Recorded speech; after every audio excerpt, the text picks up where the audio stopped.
In our first reading today, we see the sacrifice of Hannah. For years, she had endured shame and ridicule because she was barren. And now she vowed that if she was blessed with a son, she would dedicate him completely to God. And when God answered her prayer, she gave birth to a baby boy. And she made good on her vow. As soon as the boy was old enough, she left him with the priest Eli, so that he could grow up in the holy place at Shiloh. The boy was Samuel, and he went on to become one of the great prophets in Israel's history. Our responsorial psalm today was not from one of the Psalms. It actually represents the hymn of praise and thanksgiving Hannah makes for the birth of her son. My heart exalts in the Lord. It's an ancient poem, originally thought to have nothing to do at all with Samuel's birth, but it fits perfectly in context. In language and context, it bears many similarities to the Magnificat, that prayer of praise and thanksgiving that are put on the lips of Mary when she went to visit Elizabeth, and which was our gospel for today.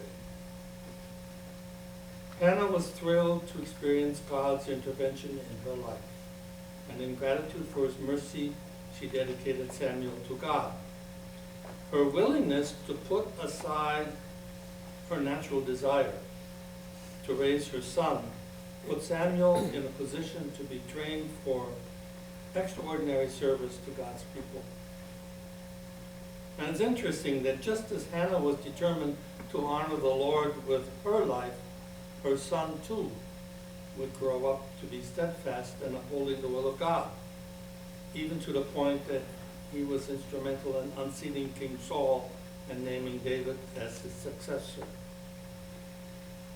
In her willingness to allow God to accomplish his plans through her son, Hannah foreshadowed the Blessed Virgin. Like Hannah, Mary too rejoiced at the birth of a son, who was God's special gift. Like Hannah, Mary also knew that her son would be totally dedicated to God.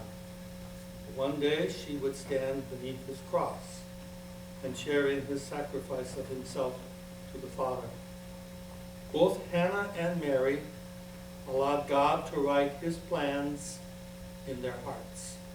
They both set aside their agendas and dedicated themselves and their sons to God's purposes. And God has plans for us too. Hannah and Mary show us what it means to serve him and do his will.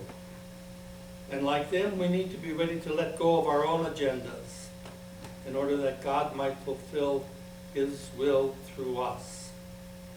And so if we take these two women as role models, then today let us ask God to write his plans on our hearts, that we might cooperate with him so that he may accomplish great things through us.